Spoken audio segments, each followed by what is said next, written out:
রামেশ্বরম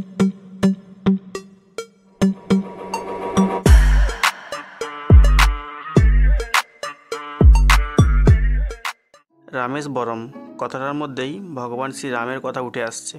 আজকে আপনাদের দিকে রামেশ্বরম মন্দির সম্পর্কে কিছু তথ্য জানাবো। রামেশ্বরম মন্দির সম্পর্কে জানতে গেলে আপনাদের দিকে প্রথমে চারধাম যাত্রা সম্পর্কে জানতে হবে। মহান আমাদের এই ভারতবর্ষ, আমরা ভারতবাসীরা এই মহান ভারতে জন্মগ্রহণ করে গর্বিত। আর এই ভারতে রয়েছে চারটি যুগের চারটি ধাম বা চারটি পূর্ণতীর্থ ক্ষেত্র। কথিত আছে যে আমাদের মনুষ্য জীবনে অন্তত একবার এই চারটি ধাম যাত্রা করা বা দর্শন করা উচিত। আজকে আপনাদের দিকে চার ধাম কোথায় কোথায় রয়েছে সব কিছু জানিয়ে দিচ্ছি। ভারতের উত্তরে উত্তরাখণ্ড রাজ্যে রয়েছে প্রথম যুগ বা সত্যযুগের বদ্রীনাথ ধাম। এই বদ্রীনাথ ধামে নারায়ণ পূজিত হন। দ্বিতীয় ধাম ভারতের দক্ষিণে তামিলনাড়ু রাজ্যে রয়েছে দ্বিতীয় যুগ বা ত্রেতা যুগের রামেশ্বরম ধাম। এই ধামে মহাদেব পূজিত হন। তৃতীয় ভারতের পশ্চিমে গুজরাট রাজ্যে রয়েছে তৃতীয় যুগ বা দ্বাপর যুগের দ্বারকা ধাম। এই ধামে ভগবান শ্রীকৃষ্ণ পূজিত হন। চতুর্থ ভারতের পূর্বে উড়িষ্যা রাজ্যে রয়েছে পূর্ব যুগ বা কলিযুগের জগন্নাথ ধাম। এই ধামে মহাপ্রভু পূজিত হন। আমি আমার জীবনে বদ্রীনাথ ধাম, দ্বারকা ধাম এবং জগন্নাথ ধাম দর্শন করে নিয়েছি আগেই, তাই এবার দর্শন করতে যাচ্ছি এবং আপনাদের দর্শন করাতে নিয়ে যাচ্ছি শ্রীরামপ্রভুর রামেশ্বরম ধাম।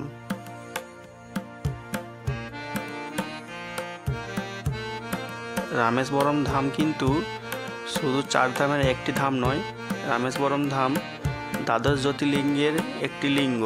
তাই রামেশ্বরম ধাম দর্শন করলে আপনাদের যেমন চার ধামের একটি ধাম কমপ্লিট হয়ে যাবে, তার সাথে দ্বাদশ জ্যোতির্লিঙ্গের একটি লিঙ্গও আপনাদের দর্শন কমপ্লিট হয়ে যাবে। তাই অবশ্যই আপনারা আসুন এবং দর্শন করুন এই রামেশ্বরম ধাম।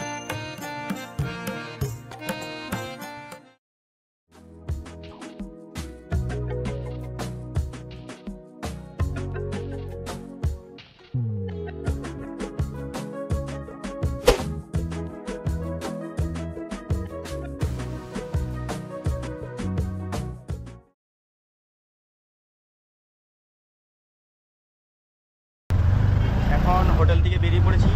বেরিয়ে একটা অটো পেয়েছি, 10 টাকা করে নেবে মাথা পিছু। আমার দিকে নামিয়ে দেবে অগ্নিতীর্থম ঘাটে।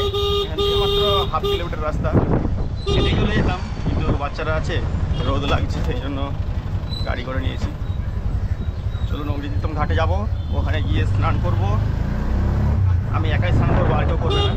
আর অগ্নিতীর্থম ঘাটে স্নান করার পর তারপরে আমরা মন্দিরে বাইশকুণ্ডে স্নান করবো। এটা আপনাদেরকে যতগুলো পারবো দেখাবো। চলুন দেখতে থাকুন, আশা করি ভালো লাগবে। ভিডিওগুলো যদি ভালো লাগে অবশ্যই লাইক করবেন, কমেন্ট করবেন। আর এর থেকে যদি বেশি ভালো লাগে আপনাদের চেনা জানা সবার সাথে ভিডিওটা শেয়ার করবেন এবং সাবস্ক্রাইব করে দিবেন।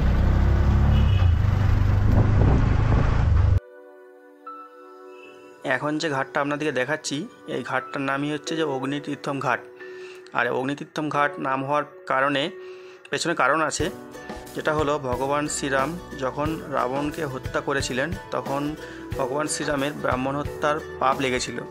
কারণ রাবণ ছিলেন ব্রাহ্মণ হত্যার পাপ থেকে মুক্তি পেতে ভগবান শ্রীরাম এই জায়গাতে স্নান করেছিলেন। সেই থেকে এই ঘাটের নাম অগ্নিতীর্থম ঘাট। এই ঘাটের নাম অগ্নিতীর্থম হওয়ার পেছনে আরেকটা কারণ রয়েছে, যেটা হলো ভগবান শ্রীরাম অযোধ্যা যাওয়ার আগে সীতামাতাকে নিজের পবিত্রতা প্রমাণ করার জন্য অগ্নি পরীক্ষার কথা বলেছিলেন। মাতা সীতা অগ্নি পরীক্ষায় নিজের পবিত্রতা প্রমাণ করেছিলেন, কিন্তু অগ্নিদেব খুবই চিন্তায় পড়েন এবং ভাবেন যে আমি মাতা সীতাকে অগ্নির দ্বারা ছুঁয়েছি অগ্নি পরীক্ষা করার জন্য, তাই আমার অনেক বড় পাপ হয়েছে। এই কারণের জন্য স্বয়ং অগ্নিদেব এই স্থানে নিজে স্নান করে নিজের পাপ ধুয়ে দিয়েছিলেন। এই জন্য যারা এই ঘাটে আসেন এখানে স্নান করেন, আর সেই থেকেই এই ঘাটের নাম রয়েছে অগ্নিতীর্থম। আর এই অগ্নিতীর্থমের জলে স্নান করে তারপরে মন্দিরের ভেতর বা ইস্কুণ্ডে স্নান করে পরে রামেশ্বরম ভগবানের দর্শন করা উচিত।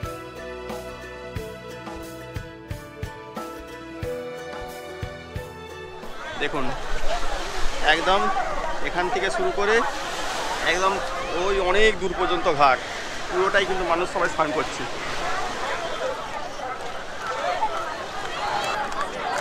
আপনাদেরকে একটা কিছু ইনফরমেশান দিয়ে রাখছি, যারা প্রতিবন্ধী মানে হাঁটতে পারবেন না বা চলাচল করতে পারবেন না, তো তাদের জন্য কিন্তু এখানে মন্দির কর্তৃপক্ষ থেকে ফ্রিতে হুইল চেয়ার ব্যবস্থা আছে। আপনারা যারা এরকম ব্যক্তি আসবেন তাদের কোনো অসুবিধা নেই, সবাই কিন্তু এখানে মন্দির দর্শন করতে পারবেন। ওনাদের যে চেয়ার দেওয়া আছে হুইল চেয়ার ব্যবহার করতে পারবেন ফ্রি অফ কস্ট, কোনো পয়সা লাগবে না।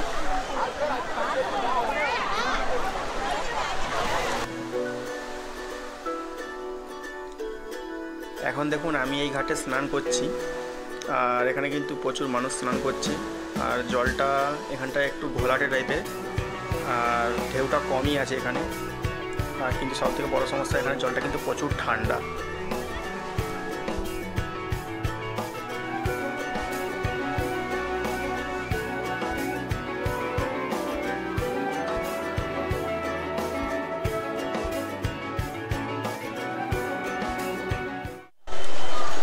দেখুন এই গোমাতাগুলোকে আমরা এখন এখানে 20 টাকা করে গাছের তেঁতুল গাছের মতো পাতা খাওয়ালাম কিনে। এসো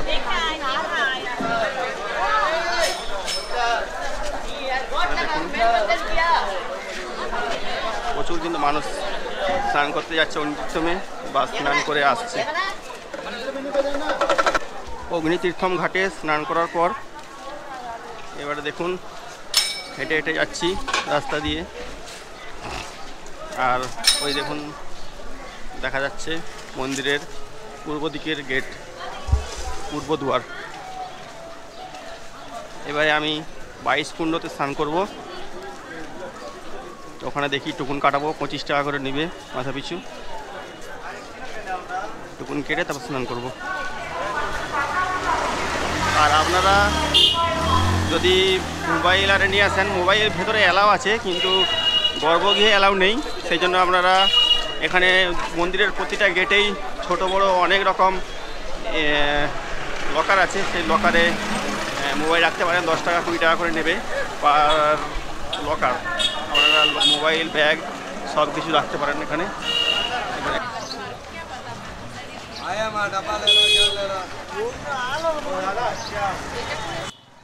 এখন দেখুন আমরা এসে গিয়েছি রামেশ্বরম মন্দিরের একদম উত্তর গেটের সামনে।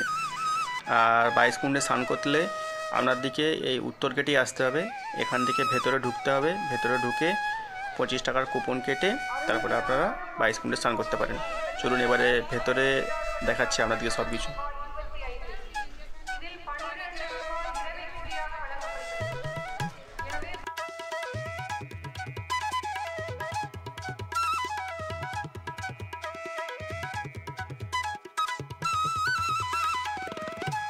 অগ্নিতীর্থমে স্নান করার পরে আমরা দেখুন এখন এসে গিয়েছি উত্তর গেটের ভেতরে। আর এখানে কিন্তু ওই যে 25 টাকা লেখা আছে দেখা যাচ্ছে, ওই 25 টাকা পার হেড টুকুন কাটতে হবে, কেটে আমাদের দিকে 22 কুণ্ডে স্নান করতে যেতে হবে। চলুন আস্তে আস্তে আপনাদেরকে দেখাচ্ছি।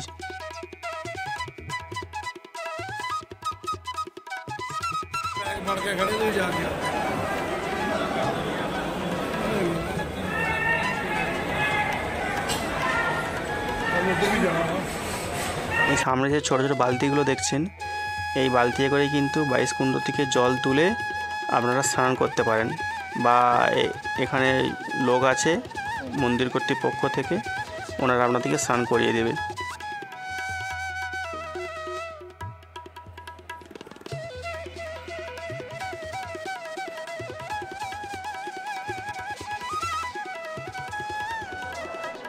এখন দেখুন আমরা হাঁটতে হাঁটতে এসে গিয়েছি একদম প্রথম কুণ্ডতে। দেখুন এখানে সবাই লাইন ধরে দাঁড়িয়ে আছে, আর এই যে মন্দির কর্তৃপক্ষ যে আছেন উনি দেখুন কুয়ো থেকে জল তুলে সবাইকে একটু একটু করে দিয়ে দিচ্ছে বা সবার গায়ে ছিটিয়ে দিচ্ছে। আর যারা আপনারা স্নান করবেন না তারা ওখান থেকে হাতে করে জল নিয়ে আপনাদের গায়ে ছিটিয়ে নিতে পারেন। আমি দেখুন এখানে স্নান করছি।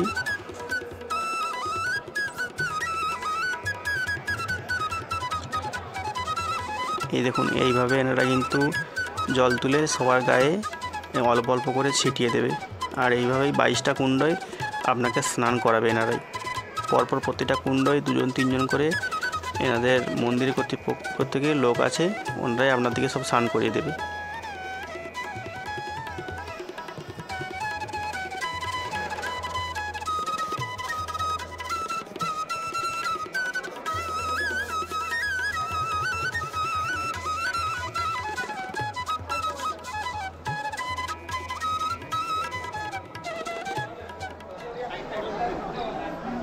বাইশ কুণ্ডের ভেতরে কিন্তু ক্যামেরা অ্যালাউ নেই। আমি আপনাদের দিকে দেখানোর জন্য খুব লাকিলি 2-1টা অল্প ফুটেজ নিয়েছিলাম, তারপরে ক্যামেরা আবার ব্যাগে রেখে দিয়েছিলাম।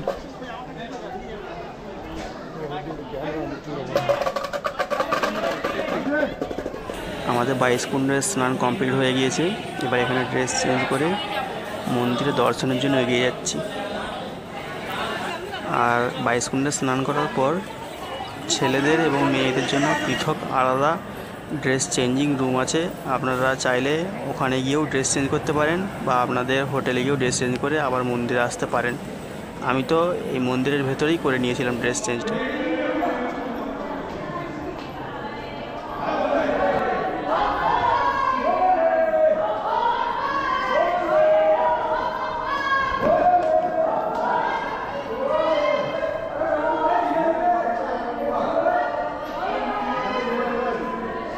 এখন দেখুন আমাদের স্নান করা হয়ে গিয়েছে, 22 কুণ্ড কমপ্লিট হয়ে গেল।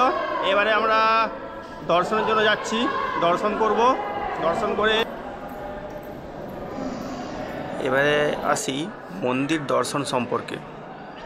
মন্দির কিন্তু সপ্তাহের প্রতিদিন মানে 7 দিনই মন্দির খোলা থাকে, আপনারা দর্শন করতে পারবেন। তবে মন্দির দর্শনের টাইম আছে, যেমন ভোর 4টা থেকে দুপুর 1টা পর্যন্ত মন্দির দর্শন করতে পারবেন। দুপুর 1টা থেকে বিকেল 3টে পর্যন্ত মন্দির বন্ধ থাকে, ওই সময় মন্দিরে আপনারা দর্শন করতে পারবেন না। আবার বিকেল 3টে থেকে রাত্রি 8টা 30 পর্যন্ত মন্দির দর্শন করতে পারবেন।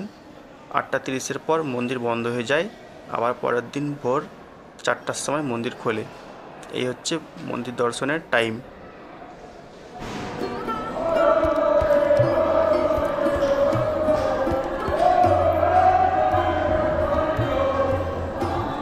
এই করিডোরটা দেখুন, এই করিডোরটা হচ্ছে যে পৃথিবীর সবথেকে বড় করিডোর, যা রামেশ্বরম মন্দিরে।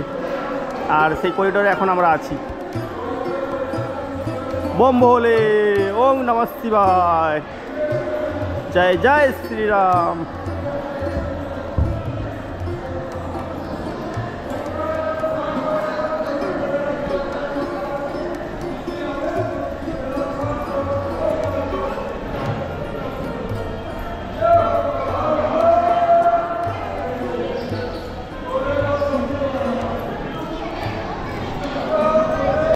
এটাই কিন্তু রামেশ্বরম মন্দিরের গর্ভগৃহের মেন গেট। দেখুন লেখা আছে রামেশ্বরম মন্দির। মন্দিরের ভেতরে এইভাবে স্টিলের নেট করা আছে, আর এইরকম ভিতর দিয়েই রো হিসাবে অনেকটা লাইন দিয়ে দিয়ে যেতে হবে, গিয়ে তারপরে আপনারা দর্শন করতে পারবেন। আর এর ভেতরে আর ক্যামেরা অ্যালাউ নেই, এখানে পর্যন্তই ক্যামেরা অ্যালাউ ছিল, তাই আমি এখানে পর্যন্ত ভিডিও বানিয়েছি।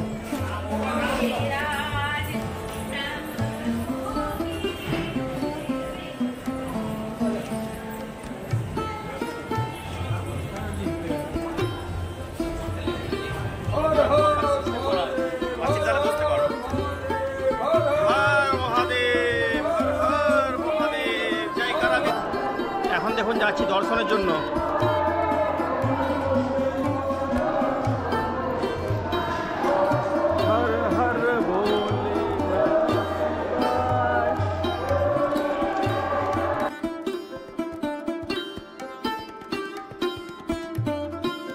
আমরা এবারে মন্দিরের ভেতরে দর্শন করে বাইরে বেরিয়ে আসলাম। মন্দিরের ভেতরে শিবলিঙ্গ এবং অন্যান্য যে ঠাকুর রয়েছে সেই সব দর্শন করে মন্দিরের ভেতরের এই করিডোরে বেরিয়ে আসলাম।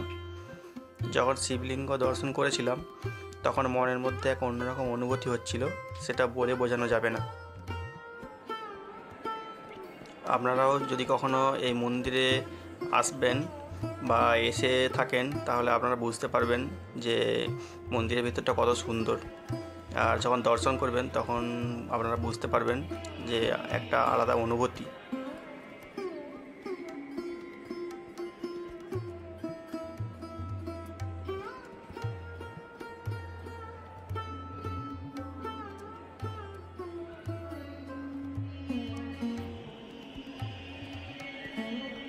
মন্দিরের ভেতরের এই রাস্তা দিয়ে যখন হাঁটবেন তখন কিন্তু একটা আলাদাই অসাধারণ অনুভূতি মনে হবে মনের মধ্যে। মন্দিরের ভেতরের চারপাশ দিয়ে কিন্তু এই করিডোর বা রাস্তা রয়েছে, এটা কিন্তু অদ্ভুত সুন্দর। আর আপনারা দেখতেই পাচ্ছেন কত সুন্দর কালার করা আছে আর ডিজাইনটা কত সুন্দর। আর এখান দিয়ে কিন্তু হাঁটতে আপনাকে অসাধারণ একটা অনুভূতি দেবে।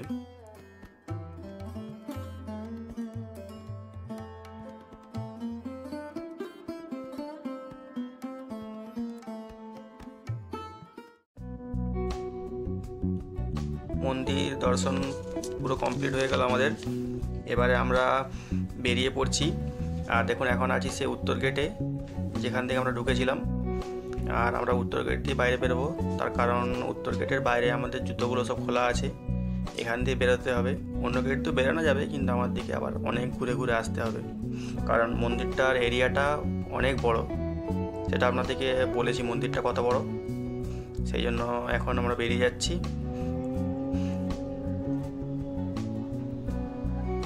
আপনারা হয়তো ভাবছেন রামেশ্বরম কখন আসবেন আপনারা। দেখুন, রামেশ্বরম ভারতের দক্ষিণে হওয়ার জন্য এখানে সবসময় প্রচণ্ড গরম থাকে, তবে নভেম্বর থেকে ফেব্রুয়ারি মাসে গরমটা একটু কমে যায়, সেই জন্য এখানে হালকা হালকা ঠান্ডা থাকে। তাই এই সময় রামেশ্বরম ঘোরার সঠিক সময়। আপনারা যদি আসেন নভেম্বর থেকে ফেব্রুয়ারি মাসের মধ্যেই আসার চেষ্টা করবেন, তাহলে আপনারা পুরো রামেশ্বরম ভালোভাবে ঘুরতে পারবেন। আমরাও এই সময় এসেছিলাম।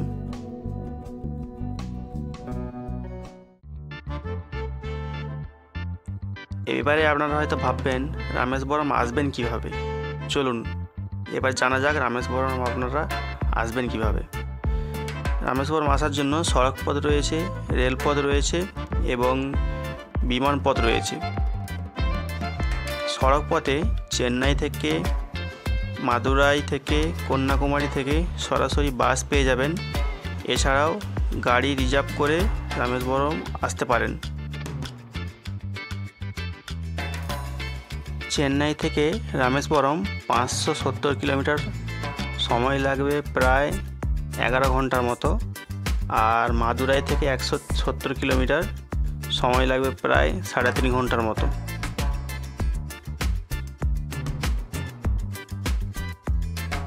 রেলপথে কলকাতা থেকে রামেশ্বরম সরাসরি কোনো ট্রেন নেই, তাই আপনারা প্রথমে কলকাতা থেকে চেন্নাই অথবা মাদুরাইয়ে চলে আসুন। তারপর চেন্নাই অথবা মাদুরাই থেকে রামেশ্বরমের অন্য ট্রেন ধরে পৌঁছে যেতে পারেন রামেশ্বরম। আর কন্যাকুমারী থেকেও কিন্তু রামেশ্বরমের ট্রেন আছে।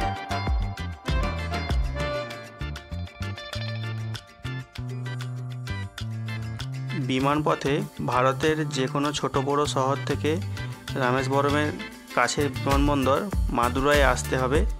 তারপর মাদুরাই থেকে বাস, ট্রেন, ক্যাব, ট্যাক্সি করে আপনারা রামেশ্বরম পৌঁছে যেতে পারেন।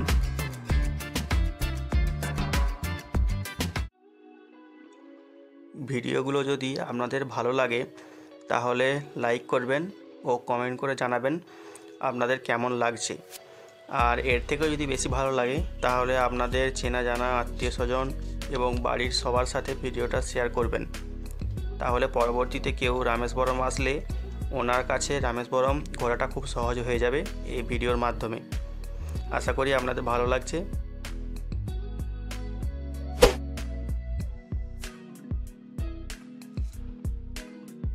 রামেশ্বরম মন্দিরের পর্বটা এখানেই শেষ করছি। আশা করি আপনাদের ভিডিওগুলো সবই ভালো লাগছে ও দেখতে থাকুন। আবার দেখা হচ্ছে আপনাদের সাথে পরের কোনো ভিডিওতে, পরের পর্বে। ভালো থাকুন, সুস্থ থাকুন।